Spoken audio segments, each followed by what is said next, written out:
અક્ષરધામ જેવા મંદિરમાં બિરાજતા સ્વામિનારાયણ ભગવાન શ્રી નારાયણ દેવ શ્રી રાધા કૃષ્ણ દેવ શ્રી કૃષ્ણ મહારાજ ગોંડલ સ્વામિનારાયણ મંદિરથી મારી સાથે પધારેલા પઠારી સ્વામી આનંદ સ્વરૂપ સ્વામી ગવૈયા વિપિનભાઈ અને મોંબાસામાં બધા તમામ કચ્છ સત્સંગ સમાજ દરેક હરિભક્ત અને ભાવથી જય સ્વામિનારાયણ જય સ્વામિનારાયણ જય સ્વામિનારાયણ કચ્છનું પાણી પોતાને હોવાથી અક્ષરધામ જેવી આ દિવ્ય સભા છે. સ્વામિનારાયણ ભગવાને વચનામૃતમાં કીધું જ્યાં ભગવાનના ભક્તોનો નિવાસ ત્યાં જ અક્ષરધામનું મધ્ય છે.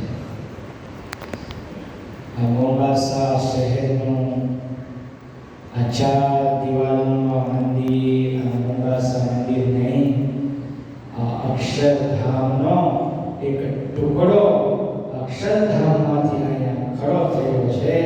એટલે આ મંદિર અક્ષરધામ મંદિર છે. હવે એ દિવસ ત્યાં કહું છું કે 2004 અને 2007માં આવ્યો, 18 વર્ષ પછી અહીંયા મારે આવવાનું થયું. એવો ભંગ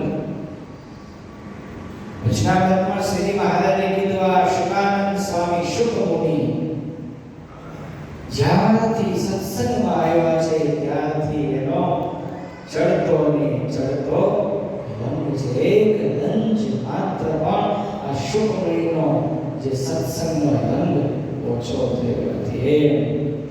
વર્ષોથી કેટલી પેઢીઓથી 40, 50, 60, 70 વર્ષથી અહીંયા બધા રહેનારા હરિભક્તોનો આ કચ્છ સત્સંગ સમાજનો એક ચડતો રંગ છે. આપણા વડવાઓ અહીંયા આવ્યા અને તમને બધાય સુખી થયા. આપણા વડવાઓને એકવાર જોરદાર તાળીઓથી આપણે ધન્યવાદ આપીએ. જેના તપથી એ બિચારા આવ્યા ત્યારે આટલી સુવિધાઓ નહોતી, કેટલા કષ્ટ સહન કરી અને આપણા માટે કેટલું કરતા રહ્યા એ વડીલોને વંદન છે. સરસ મજાની ભગવાનના નામની ધૂમ, નાના નાના બાળકો, નાની નાની બાલિકાઓ, મહિલા મંડળ, અહીંનું યુવક મંડળ, અહીંનું વડીલ મંડળ એવા સત્સંગમાં ગણપતિ લગાયેલા છે.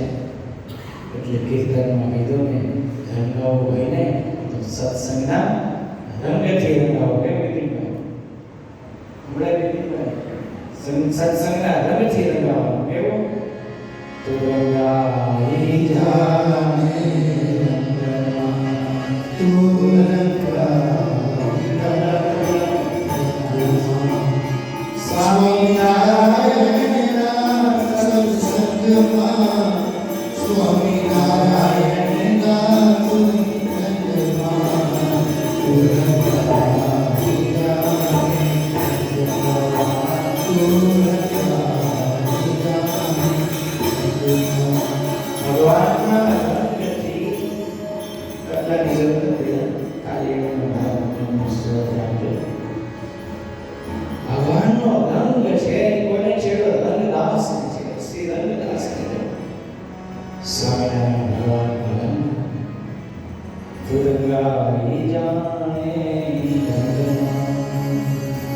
સુરતમાં ઓલો મરકીનો રોગ આવ્યો અને પછી એક ભાઈએ સરસ કીર્તન બનાવ્યું, કારણ કે સુરત ખાલી કરવાનું હતું. બસો ભરાઈ જાતી અને કીર્તન બનાવ્યું કે તું ઢીંગાઈ જાને બસમાં, તું ઢીંગાઈ જાને બસમાં. રાધે શ્યામ તણા ચાલીસમાં જે મળે એમાં ગરબે પહોંચી જાય. એટલે મરકીનો રોગ મુકશે. સ્વામિનારાયણ ભગવાન આપણા ઈષ્ટદેવ છે. શ્રીજી મહારાજ સ્વામિનારાયણનું નામ છે ને ભક્તોએ આપણા માટે નૌકા જેવું છે. બહુ સુંદર વેદનો મંત્ર છે. બોલો તમે પાછળથી ચીલજો. અનડવાન અનડવાન બેઠીનો પાવર વધારો. અનડવાન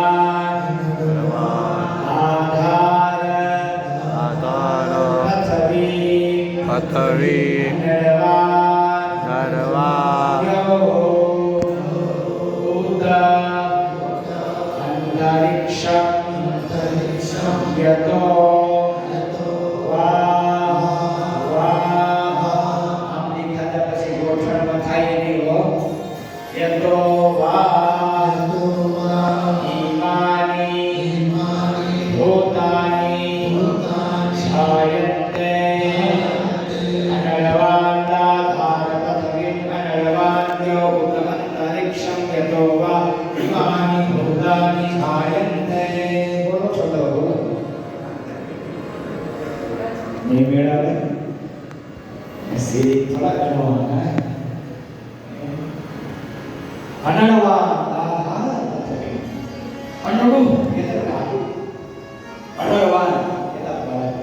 સંસ્કૃત શબ્દ અનળું એટલે અનળવાન. આ વિશ્વરૂપી ગાડું કોને બનાવ્યું છે? સ્વામિનારાયણ ભગવાને બનાવ્યું છે. આ બંગલાનો બા